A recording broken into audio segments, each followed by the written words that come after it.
Assalamualaikum warahmatullahi wabarakatuh. Marilah kita awali belajar hari ini dengan berdoa dulu. Kalau sudah, jangan lupa klik tombol like, subscribe, dan komen. Kali ini kita belajar tema 8, subtema 3, pembelajaran 2. Air sangat penting bagi kehidupan kita. Setiap hari kita menggunakan air. Dalam pembelajaran 1, kamu telah mengetahui syarat kualitas air bersih. Bagaimana jika kualitas air yang kita gunakan tidak memenuhi standar? Marilah kita diskusikan bersama. Permasalahan di halaman 104. Jawablah pertanyaan berikut ini dengan berdiskusi bersama kelompokmu. 1.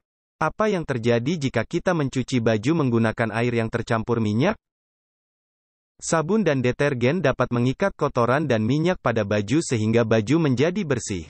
Jika air yang digunakan mencuci pakaian tercampur minyak, kita harus menggunakan sabun atau detergen lebih banyak supaya minyak tidak menempel pada baju yang dicuci. 2. Apa yang terjadi jika kita minum air yang tercemar kuman? Jika minum air tercemar kuman, kita akan sakit perut. Karena itu, kita harus minum air yang sudah dimasak sampai mendidih dan disimpan dalam wadah tertutup. 3. Apa yang terjadi pada ikan-ikan di sungai yang menjadi tempat pembuangan limbah cair dari industri? Limbah industri mengandung zat-zat kimia berbahaya. Jika limbah ini dibuang ke sungai, kehidupan sungai terganggu.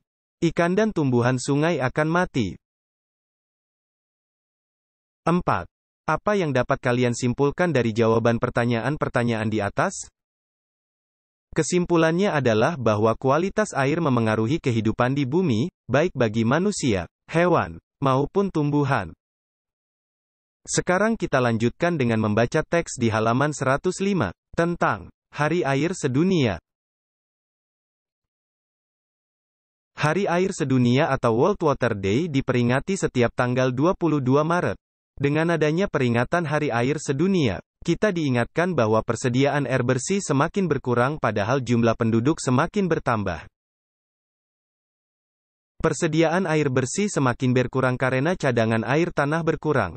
Cadangan air tanah berkurang karena air hujan tidak masuk ke dalam tanah. Sebaliknya, air hujan langsung mengalir ke parit, selokan, lalu ke sungai dan terus ke laut.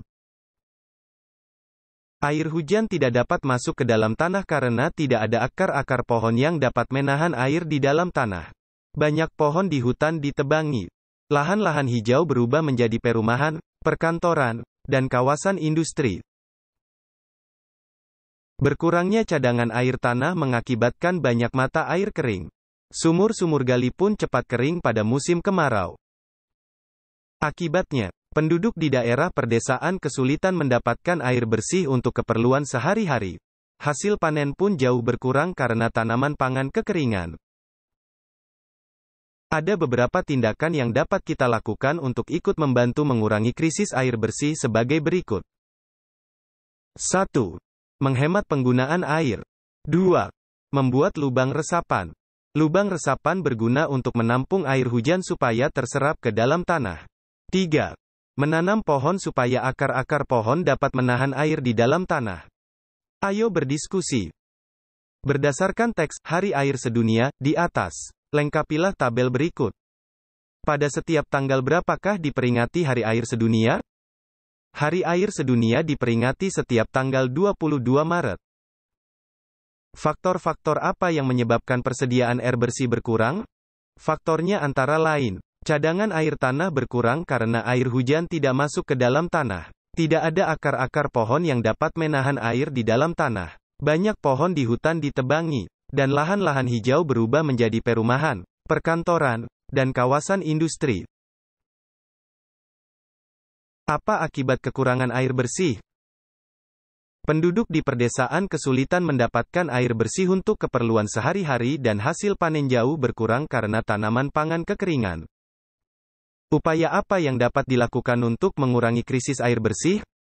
Menghemat penggunaan air, membuat lubang resapan, menanam pohon supaya akar-akar pohon dapat menahan air di dalam tanah.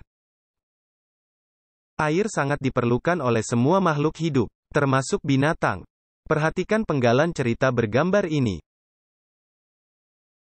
Tiba-tiba datanglah ketam-ketam. Ketam-ketam itu memohon pertolongan. Tolong kami, Cap. Air di sini tinggal sedikit. Kami sukar bernapas. Kata ketam kepada kakek bangau. Carikan kami tempat yang banyak airnya. Kata ketam yang lain. Bersabarlah. Aku akan menolong kalian. Jawab kakek bangau. Gambar tersebut merupakan cuplikan dari buku cerita bergambar yang berjudul, Kakek Bangau yang Baik Hati. Buku tersebut menceritakan sebuah sawah yang kekeringan. Ketam dan katak yang biasa hidup di situ menjadi sangat tersiksa. Mereka meminta pertolongan kepada kakek bangau. Merasa iba, maka kakek bangau terbang berkeliling mencarikan tempat berair bagi ketam-ketam dan katak-katak. Akhirnya kakek bangau menemukan sebuah telaga. Lalu dipindahkannya katak-katak dan ketam-ketam ke telaga itu. Ayo berdiskusi. Jawablah pertanyaan berikut ini dengan berdiskusi bersama kelompokmu. 1. Apakah gambar tersebut mendukung cerita? 2. Jika jawabanmu, ya, apa alasanmu? Jika jawabanmu, tidak, apa pula alasanmu? Jawabnya adalah ya. Karena gambar dapat memudahkan pembaca dalam memahami penjelasan dari suatu cerita. Karya gambar cerita banyak kita temui pada buku cerita, terutama buku cerita bergambar atau komik. Perhatikan gambar berikut. Ikan dan Kak Diko. Kak Diko membeli ikan. Ikan dipindahkan ke dalam akuarium. Bobby mengambil ikan. Ikan diletakkan di lantai. Kak Diko melihat ikannya di lantai. Kak Diko bertanya kepada ibu. Ibu, mengapa ikanku di lantai?